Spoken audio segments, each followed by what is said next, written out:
Radhe Radhe everyone. मेरे YouTube channel में आप सभी का स्वागत है। फ्रेंड्स, तुलसी विवाह संपन्न कराने के बाद तुलसी विवाह की कहानी जरूर सुनी जाती है। तुलसी विवाह की कथा सुने बगैर तुलसी विवाह का पूर्ण फल प्राप्त नहीं होता है। फ्रेंड्स, तुलसी विवाह का पूर्ण फल प्राप्त करने के लिए तुलसी विवाह की कथा अवश्य सुननी चाहिए। मैं आपको तुलसी विवाह की कथा सुनाती हूँ। तुलसी विवाह की कथा जहाँ पर आपने तुलसी का विवाह किया है उसके पास ही शुरू करें। तो चलिए कथा शुरू करते हैं। जलंधर नाम का एक पराक्रमी असुर था। उसका विवाह वृंदा नाम की एक कन्या से हुआ था। वृंदा भगवान विष्णु की परम भक्त थी और पतिव्रता नारी थी। इसी कारण से जलंधर को अजय होने का वरदान प्राप्त था। वह अजय होने के कारण किसी से भी नहीं हारता था।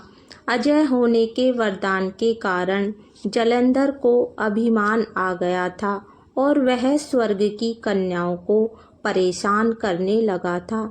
सभी उससे दुखी हो गए थे। सभी देवता दुखी होकर भगवान विष्णु की शरण में गए। जलंधर से मुक्ति प्राप्त करने के लिए कोई उपाय पूछा। तब भगवान विष्णु ने अपनी माया से जलंधर का रूप धारण कर लिया और छल से वृंदा के पति का व्रत धर्म नष्ट कर दिया। इससे जलंधर का अजय होने का वरदान था वो क्षीण हो गया और युद्ध में जलंधर की मृत्यु हो गई। तब वृंदा को भगवान विष्णु के इस छल का पता चला था। तब वृंदा ने भगवान विष्णु को पत्थर का बन जाने का श्राप दिया। बाद में देवताओं ने वृंदा से प्रार्थना की, क्योंकि भगवान विष्णु के बिना सृष्टि का संचालन नहीं किया जा सकता था। तो वृंदा ने अपना श्राप वापस ले लिया कि भगवान विष्णु वृंदा के साथ हुए छल के कारण बहुत लज्जित थे। अतः भगवान विष्णु ने वृंदा के श्राप को जीवित रखने के लिए अपना एक रूप पत्थर में परिवर्तित कर दिया, जो आगे चलकर शालिग्राम भगवान कहलाए। भगवान विष्णु को दिया श्राप वापस लेने के बाद वृंदा जलंधर के साथ सती हो गई। वृंदा की राख से तुलसी का पौधा निकला। उनकी मर्यादा को बनाए रखने के लिए देवताओं ने भगवान विष्णु ने शालिग्राम स्वरूप का विवाह तुलसी जी के साथ करा दिया। इस घटना को याद रखने के लिए प्रतिवर्ष कार्तिक शुक्ल एकादशी, देव प्रबोधिनी या फिर देव उठनी एकादशी भी कहा जाता है। इस दिन भगवान विष्णु जी के स्वरूप शालिग्राम जी के साथ कराया जाता है। शालिग्राम पत्थर गंडकी नदी से प्राप्त होता है। भगवान विष्णु ने वृंदा से कहा, तुम अगले जन्म में तुलसी के रूप में प्रकट होगी और लक्ष्मी जी से भी अधिक प्रिय होगी। तुम्हारा स्थान मेरे शीश पर होगा।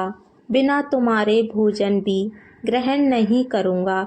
यही कारण है कि भगवान विष्णु को भोजन जब अर्पित किया जाता है तो तुलसी अवश्य रखी जाती है, क्योंकि भगवान विष्णु बगैर तुलसी के कोई भी प्रसाद स्वीकार नहीं करते हैं।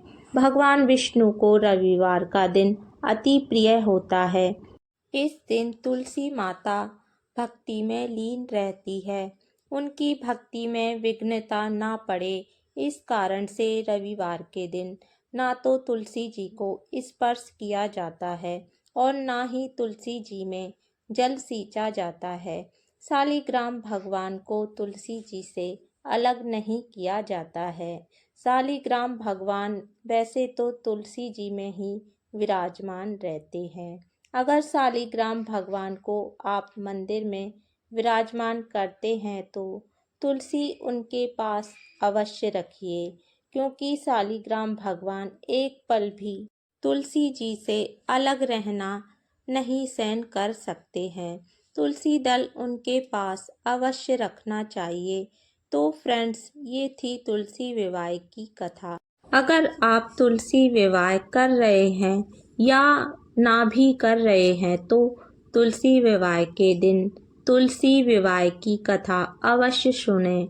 फ्रेंड्स, अगर आपको ये कथा का वीडियो पसंद आया हो तो वीडियो को लाइक करना और आपने अभी तक मेरे चैनल को माधव किशोरी को सब्सक्राइब नहीं किया है तो प्लीज़ सब्सक्राइब कर देना और बेल आइकन प्रेस कर देना, जिससे मेरी आने वाली वीडियो की नोटिफिकेशन आपको मिल जाए। राधे राधे सभी को।